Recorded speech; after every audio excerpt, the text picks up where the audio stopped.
नमस्कार दोस्तों, स्वागत है आपका विक्ट्री वाइब्स पर। आज हम बात करेंगे एक बेहद खास किताब माइंड मैजिक के बारे में, जिसे लिखा है neurosurgeon doctor James are Doti ने। ये किताब बताती है कि कैसे हम अपने दिमाग की असली शक्ति का उपयोग करके अपने सपनों और इच्छाओं को हकीकत में बदल सकते हैं। नमस्कार। आज हम एक बहुत ही दिलचस्प विषय की गहराई में उतर रहे हैं, मैनिफेस्टेशन। हाँ, यानी अपनी इच्छाओं को हकीकत बनाने का विज्ञान। बिल्कुल। और इसके लिए हम आधार बना रहे हैं डॉक्टर जेम्स आर डोटी की किताब mind magic, the neuroscience of manifestation and how it changes everything. Doctor Doti वो न्यूरोसर्जन हैं और स्टैनफोर्ड में प्रोफेसर भी, तो जाहिर है यहाँ सिर्फ इच्छा शक्ति की बात नहीं होगी। हाँ, मतलब दिमाग के विज्ञान की बात होगी। सही कहा।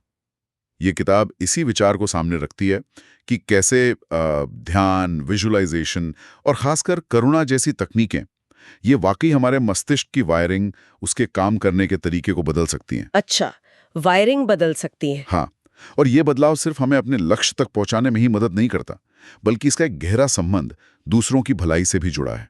तो ये सिर्फ वो सोचो और पालो वाला फलसफा नहीं है जैसा अक्सर लगता है। नहीं नहीं, किताब कहती है कि मैनिफेस्टेशन एक पूरी प्रक्रिया है, एक सिस्टम है। क्या है वो प्रक्रिया?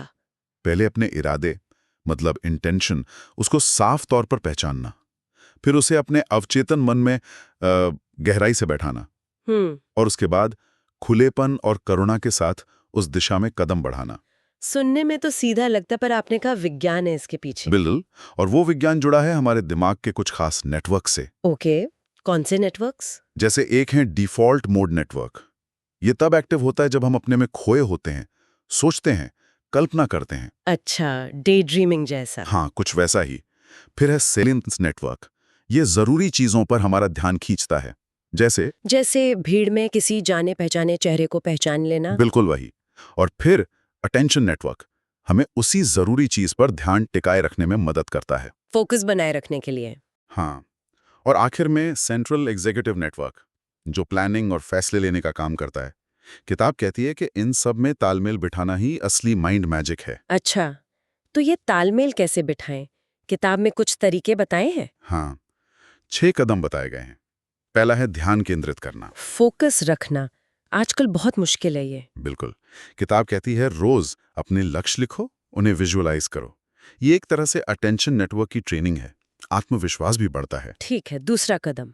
सच्ची इच्छाओं को स्पष्ट करना, मतलब सिर्फ बाहरी चीजें नहीं, पैसा, गाड़ी, बल्कि ये सोचना कि क्यों चाहिए, उसके पीछे की गहरी जरूरत क्या है। शायद सुरक्षा या खुशी। गहरे जाना। हाँ, ये डिफॉल्ट मोड नेटवर्क का काम है, आत्मचिंतन। तीसरा कदम मुझे दिलचस्प लगा, अंदर के आलोचक को शांत करना। वो आवाज जो हमेशा शक करती है। हाँ, वो तुमसे नहीं होगा वाली आवाज। किताब कहती है गहरी सांस लो, अच्छी यादें सोचो, या सकारात्मक पुष्टि, मतलब एफर्मेशंस दोहराओ। जैसे मैं कर सकती हूँ या मैं सीख रही हूँ। बिल्कुल, और ये सिर्फ पॉजिटिव थिंकिंग नहीं है, ये असल में हमारे नर्वस सिस्टम को शांत करता है, स्ट्रेस रिस्पॉन्स को कम करता है। अच्छा, तो इसका भी वैज्ञानिक आधार है? हाँ, ताकि हम ज्यादा स्पष्ट सोच सकें। चौथा कदम है इरादों को अवचेतन में बैठाना।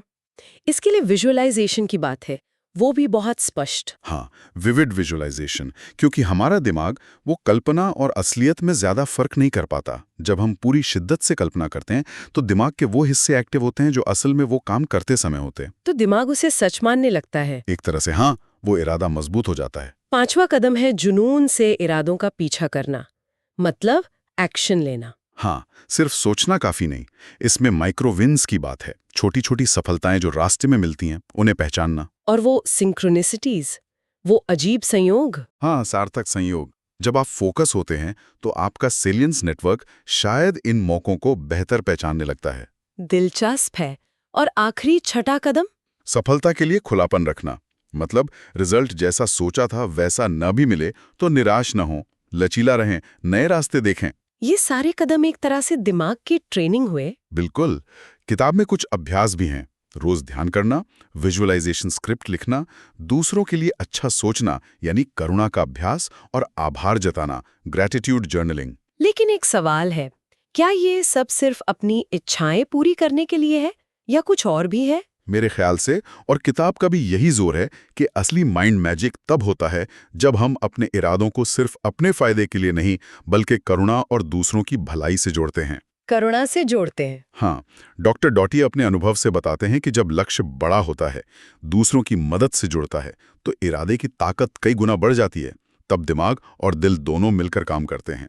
तो संक्षेप में कहें तो मैनिफेस्टेशन सिर्फ इच्छा करना नहीं है, ये विज्ञान, अभ्यास और करुणा का मेल है। बिल्कुल, दिमाग को साधना और अपने लक्ष्यों को एक बड़े नजरिए से देखना। और अंत में हमारे सुनने वालों के लिए सोचने वाली बात क्या होगी? यही कि ये किताब बताती है हमारा अंदरूनी जगत, हमारे विचार, इरादे, हमारी करुणा, ये सब मिलकर हमारी बाहरी हकीकत को शक्ल दे सकते हैं।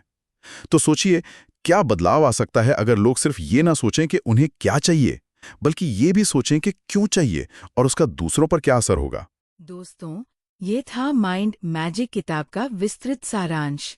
अगर आपको ये वीडियो पसंद आया हो तो लाइक और शेयर जरूर करें और विक्ट्री वाइब्स को सब्सक्राइब करना न भूलें।